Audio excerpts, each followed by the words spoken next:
Welcome to Heartland Crime Stoppers. I'm your host, Chip Brown.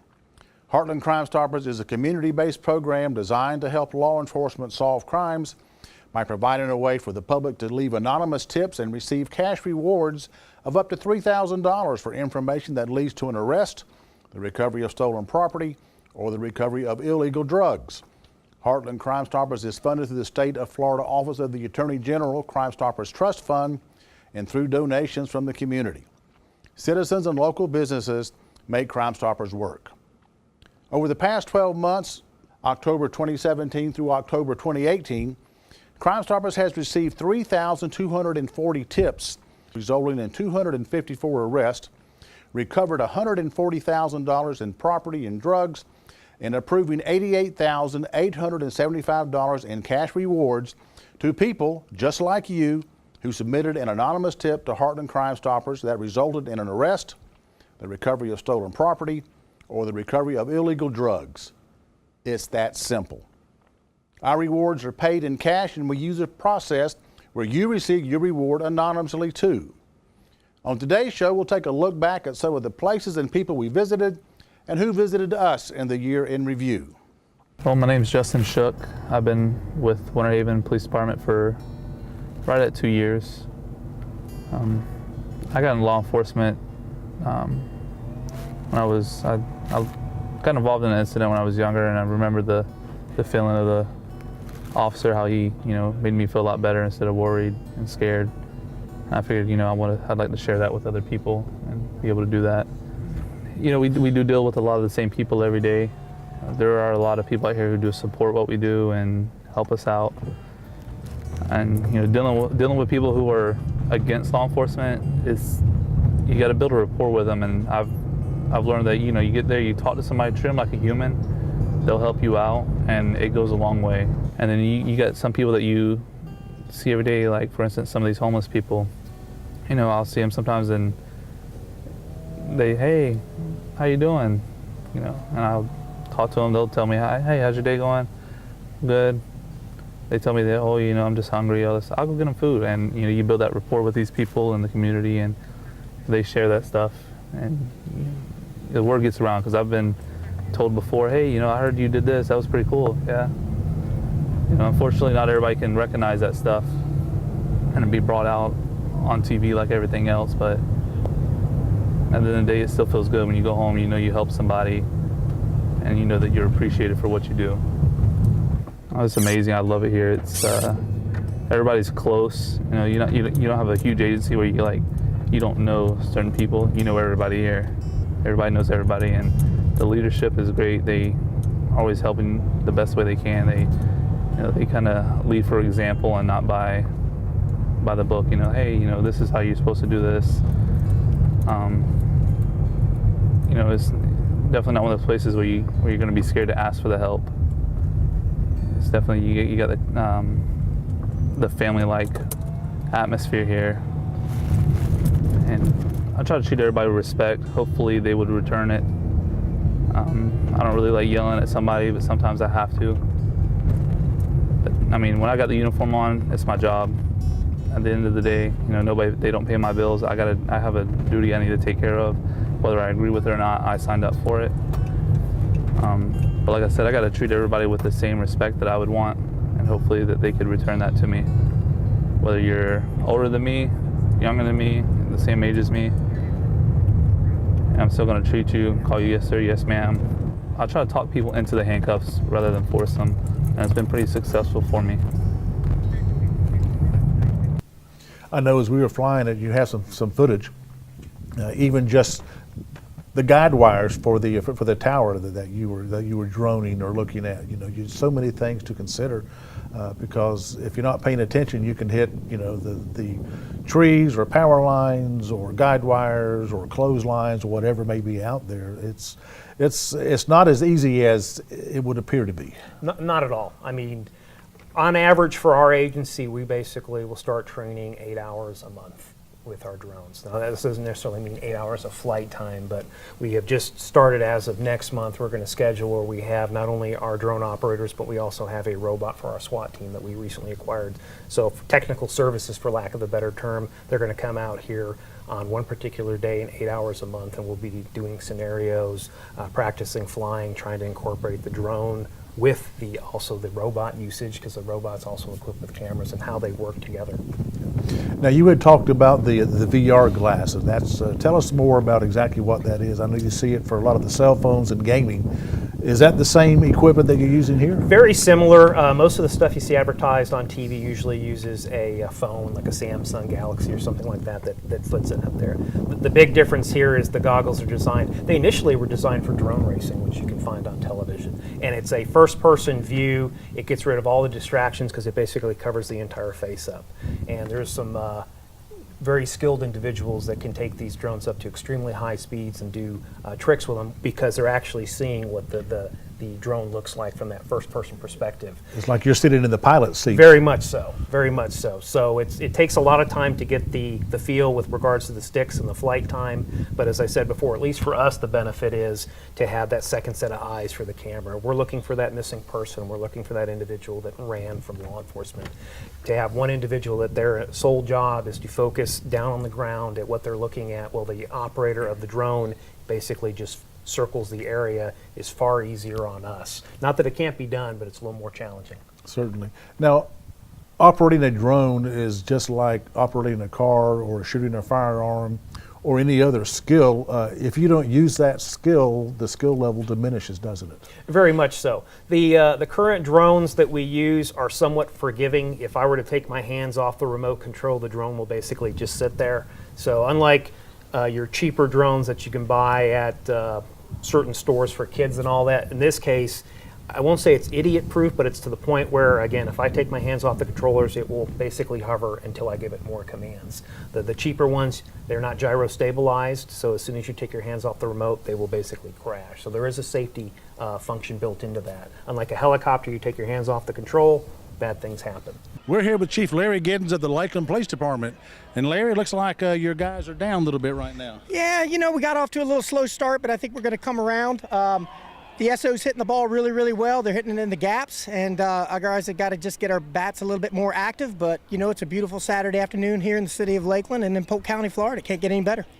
Indeed not. Plus the fact that everybody here wins the game today, as Sheriff Grudd said. You know, that's exactly right. You know, we love that the Detroit Tigers and the Flying Tigers put this event on for us every year. You know, it gives the guys some friendly rivalry, brings out the families, and it's for a great cause because nobody loses. The winner's going to take home the majority of the contributions for their favorite charity, but I'm not saying we're. I'm not giving us any looking at the future, but the loser will also be able to contribute to their favorite charity too. So we're looking forward to that. Nobody loses. This is just a great event for everybody. Now, 2 years ago, this event, it was going to be a winner-take-all, and they kind of surprised everybody at the end, close of the game, didn't they? Yeah, and that kind of cranked it off too. That left a great taste in everybody's mouth. You know, it was going to be a winners takes all, but then the Detroit Tigers, you know, they came back and they gave the losing team, which unfortunately was the Lakeland Police Department, money for their favorite donation, for making a donation to their favorite charity as well. Now, last year, y'all came back strong, and y'all were the winner last year. Yeah, last year we had our bats. They were really active from the very beginning. I think by like the third or fourth inning, we had like 15 or 20 runs, and then it got close near the end. So this year, we're just going to have to reverse that and come on strong on the back end of the game, and then just keep playing the game. And who knows, you know, it's not over with till it's over with. So at the Sheriff's Office, my staff created the Sentinel program at my request.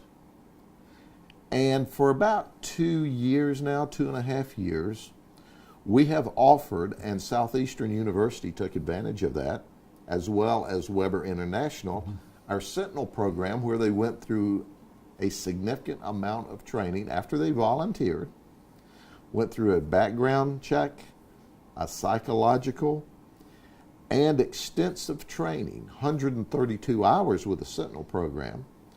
And that training was 25% more than was required of a certified police officer in the state of Florida. And with the Sentinel program, I made them qualify at 5 points greater than a certified police officer is required to. So we had this plan in place because we're visionaries at the Sheriff's Office, and we can see and learn by the mistakes and the horrible tragedies that occurred across the nation. So then we had the Marjorie Douglas Stoneman shooting where those beautiful children, Coach Aaron Feist and others, lost their lives. The state legislature and the governor, and specifically the governor, called me and said, Grady, I need you up here in Tallahassee with some others. I know you spent a great deal of time for those 2 or 3 weeks up there. That was a whirlwind It of really activity. was. It was 3 weeks. The Speaker of the House said, Grady, we need you up here because you have the only program in the state of Florida that provides for well-trained armed security other than law enforcement officers. So we went to Tallahassee, and in 3 weeks we passed 7026, Senate Bill 7026. Now I can tell you clearly and unequivocally, there's something in that law that everyone doesn't like. But when you look at it in its totality, that law protects children. So the legislators who voted for that law voted to protect children. The legislators that voted against that law voted not to protect children. Crime Stoppers provides a way for local law enforcement to receive valuable information on crimes while keeping the people providing that information anonymous. These efforts increase tips, which in turn solve more crimes and identify criminals in our community. Here's a look at some of our most recent cases. At approximately 2:30 a.m. on Saturday, November 3rd, the victims who live in a residence on Alderman Road were awakened by the sound of breaking glass and banging on the front door. 2 unknown black male suspects were shouting Polk County Sheriff in an attempt to kick in the front door. When they couldn't gain entry into the home, they fled in an unknown direction. The home is equipped with video surveillance, which shows 2 black males, both wearing ski masks and knit caps and gloves.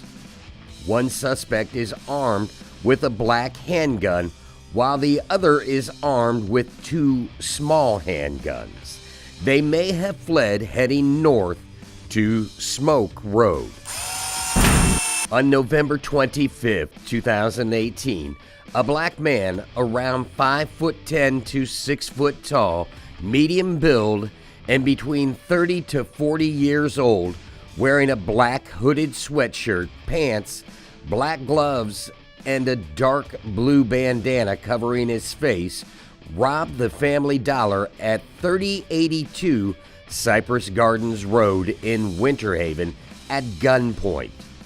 The suspect fled towards Lake Dexter Boulevard, which surveillance shows a dark gray or black 2003 to 2007 Kia Spectra dropping off the suspect on Lake Dexter Boulevard.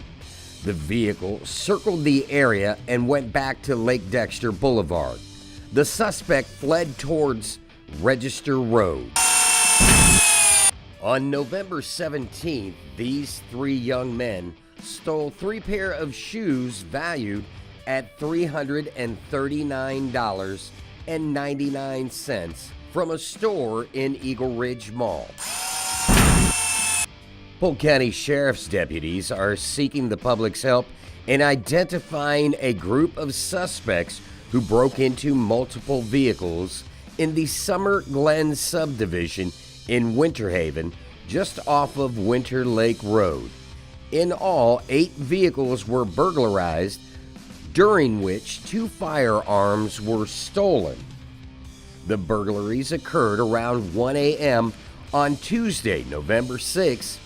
4 suspects were seen, and they were driving a white Nissan Altima that was identified and determined to be stolen out of Hillsborough County.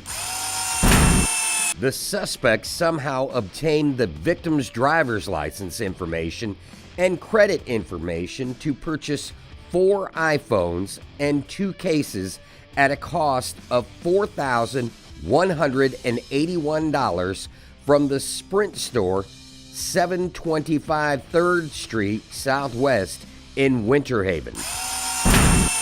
On November 10th at approximately 5:27 p.m., The pictured female subject was seen via video surveillance taking pictures on a cell phone of the back of Ovidatal Inc., a business located at 1510 Lake Alfred Road in Lake Alfred. On November 11th at approximately 1:06 in the morning, the pictured male subject was seen via video surveillance trespassing on Ovidatal Incorporated property. Checking for unlocked door handles on company vehicles, he stole a motion light detector. The Lake Hamilton Police Department is working a retail shoplifting case that occurred on November 6th at the Dollar General at 101 Hatch-Nahar Road in Lake Hamilton. If you have any information on any of the cases you've just seen or any information on an unsolved crime, please contact Heartland Crime Stoppers and leave an anonymous tip. The toll-free tip line is 1-800-226-TIPS. That's 8477.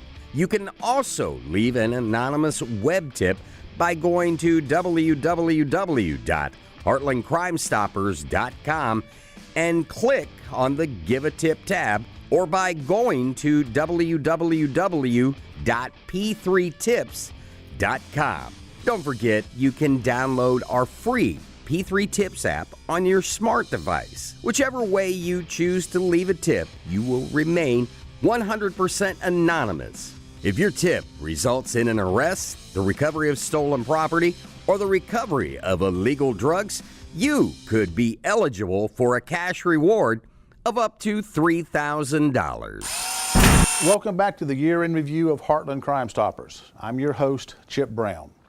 In the first half of the show, we took a look at some of the places we went and some of our guests over the past 12 months. In this half, we will look at some more of the guests we had on the show.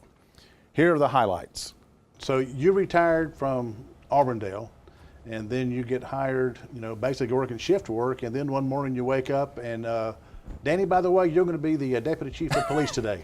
Well, it was kind of funny. When I left Auburndale, I still had a little bit of time in the drop, but Chief came to me and said that he had an opportunity to get involved in something that was still in law enforcement. At the time, I wasn't really sure I wanted to stay in law enforcement. So I explained it to my family, and my mom's actually the one that put it in perspective. She goes, think about this, because he offered me a police officer job, and I'm like, well, I don't know if I want to work a zone anymore and work shift work, but it was a brand new opportunity at a brand new university, at a brand new agency that has nothing. So it's a legacy. And she said, you have to think about it like that. You're the beginning of something that's going to be around forever. And I'm like, yeah, you got a good point. Plus, you're dealing with good students and faculty and staff, and it's a whole different atmosphere. So I said, yeah, you know what, I'll take it on. That sounds like fun. It'll be a challenge. So when we came on, the only two people there were the current chief and the former chief, and myself and Kirby Herzarski both joined in 2015. We were supposed to start in 2014, but it took a little bit of time for us to get over there. So when we started, we had nothing. I mean, I brought my uniforms from Auburndale. Chief Nelson allowed me to bring my uniforms. We didn't have uniforms. Kirby brought his uniforms from Lakeland. Thank goodness to Lakeland Police Department for that. We brought our vests, our gun belts. So we started the process of building, and that's where the blessing came in handy, because I did do the quartermaster. I had all the contacts. So I started from there and helping the chief, the deputy chief at the time, which is chief now, starting pulling in these ideas where we can get things from, where the contacts were. We didn't have policies, so we started building policies. We went from there. We started getting equipment. We had no cars. Some of the guys were instrumental, like Ronnie Kill helped out. He was formerly from Lake Wells Police Department, and Lake Wells Police Department donated us an old car that we still actually have because we really don't have a budget. So, when you were talking to the chief about where do you start something like this, there is no book. There was no one to turn to, no one to even say, hey, what do you do next? Because most agencies around have been around. And as the chief said, you pick up the phone, you call somebody. So we had to write the book as we went. What you see with a impaired driver, you'll see with a distracted texting driver, you'll see with a drowsy driver. You snooze, you lose is the campaign title.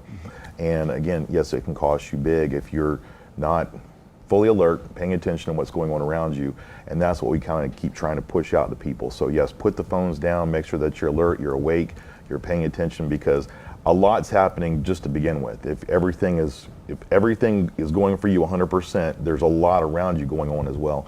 And if you're distracted, if you're drowsy, if you're impaired, you're going to miss something, you're going to have a crash, and hopefully not hurt yourself or somebody else. Well, again, the biggest thing is probably also just your reaction time is slowed. And that half a second or 1 second can mean literally the difference between having a crash and being seriously injured, or killing somebody, and being able to take evasive action or to correct whatever you were doing. The reason we want you to be fully alert and paying attention is I want you to see the problem as far down the road as you can possibly see it. Whether it be a sinkhole, a crash ahead, a child crossing the road, a car coming at you in the wrong lane. I want you to see the problem as far out as possible so that you have time to respond and react to it appropriately. The more time you have to react, the better chances that you have to avoid a crash. And if you're drowsy, then that means you're going to be delayed and just not see it. And Correct. By the time you do, it could have some horrible Correct. results. So. Make sure you get plenty of rest, even on a daily basis. You know, people work long hours. I get that. Maybe they didn't get a good night's sleep the night before. They're drowsy in the morning on the way to work. And again, you know, don't try to push the envelope, because chances are you're liable to get into a crash. A lot has indeed changed, and you started some new programs. I know that you've talked about wanting to put some emphasis on some crime prevention and other things. So. Yeah, that's true. In 2009, when I got here, it was really it was a change of times for the city of Bartow and the Bartow Police Department. The department had gone through a lot of changes itself, and when I came in, the focus was to identify what the issues really were in the city of Bartow. And as a result of that research and analysis that we did, we learned that essentially our biggest problem in Bartow was our property crime rate. So we began to formulate some sort of a plan to attack the property crime.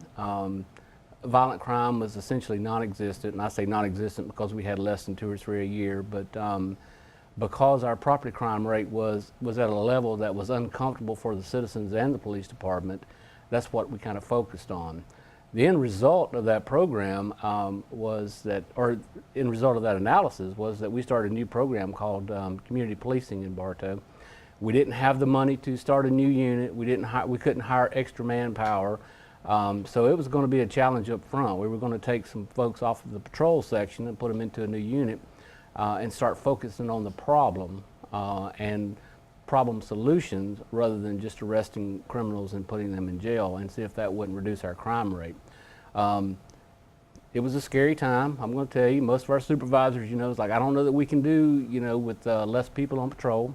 Any change is often scary once you start it out. It was a challenge. I'm going to say we probably went through 12 months of growing pains, but once we got it kicked off, once everyone, including myself, realized that the actual calls for service were going down by us dealing with these community issues on the forefront, I think, and now, even then and now, we essentially have seen very, very good progress to the point to where our crime rate today is 34% lower than it was in the late 80s in the city of Bartow. That's quite a drop. That's pretty substantial in my opinion. And we did that without hiring extra manpower.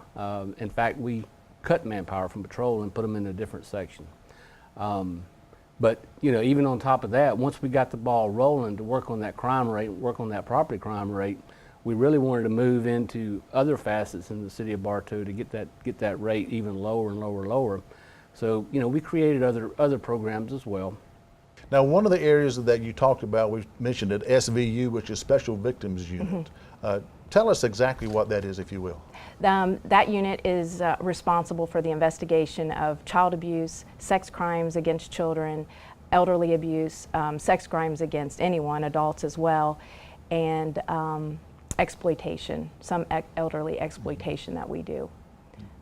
I know that the one case you had talked about that you were typing the tape for was actually the Bradley McGee case. Yes. That was an interesting case, not only from your side of it, but I actually knew the foster parents and Bradley, and have actually held Bradley before he was tragically returned to the family and was killed. And it's that common thread, and just you really have to have I guess a really compassion and a desire to work those cases, because they are just rip your heart apart. Yes. Yes, people that work in SVU, there's a lot of law enforcement officers that say, I can't do that. I can't do that job. I can't sit across the table from someone who may have done some horrific event to a child. And we understand that. It's not for everybody. But we're so thankful for the people that are able to do it, because obviously we need people to investigate these types of crimes. But there is a high burnout rate in investigating those types of crimes, because we're people too, and it is difficult to hear and see some of the things that they see. But we take that into account. But we have a great group of people that want to be there, that want to do this, that want to protect the children of Polk County. I know I had a chance to look at the strategic plan that Haines City Police Department came up with. Right. That's not an easy thing to come up with. It's not just a bunch of people sitting around throwing out ideas. There was an actual dedicated, drawn out, in-depth process that you went to get to this plan. So Right. Tell us about that. Well, first and foremost, I have to thank my predecessor, Gary Hester, for bringing that idea to the table. And then Dr. Jim Sewell, retired from FDLE, for facilitating it. So basically, once we got involved in the strategic plan, because prior to the strategic plan, they looked at goals every year, see if they could achieve that goal for the year. And if you don't have an extended plan in today's world, you're really not getting anywhere, you're not moving forward. So this strategic plan brought in community members, brought in officers, you had command staff involved at various levels. So typically you weren't all in the same room at the same time, except at the very end. And then we tweaked it at the very end, and the strategic plan really is, there's some things there that lessons learned that the community made very clear to us that we were lacking, and we are lacking. For example, we don't have a dedicated crime analyst.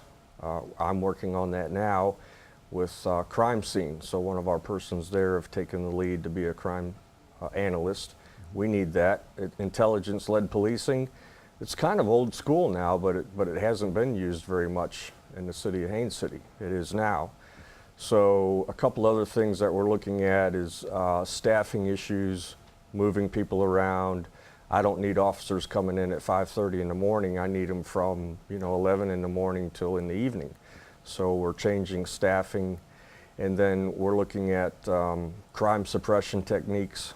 So there's a lot that's going on, and probably one of the biggest things is social media. Today, social media is paramount. It's very critical to get information out, get feedback from the citizens on crimes and other problems. So I now have a Twitter account, and we've already had a Facebook account up and running, but in order to stay connected, it's important that we're on top of social media.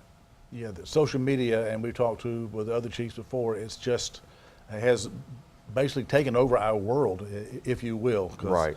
There's so much immediate information, and what the news media doesn't pick up on, somebody on Twitter or on Facebook, and before typically the officers can get to a scene, it's Right. out in the community. That's going to do it for this edition of Heartland Crime Stoppers. Keep in mind that Heartland Crime Stoppers is an organization that helps law enforcement solve crime through anonymous tips and monetary rewards. It encourages a cooperative partnership between law enforcement, the media, and the community to ensure security and enhance our quality of life here in Polk County. For more information, you can check us out on the web at heartlandcrimestoppers.com or follow us on Facebook at Heartland Crime Stoppers Florida.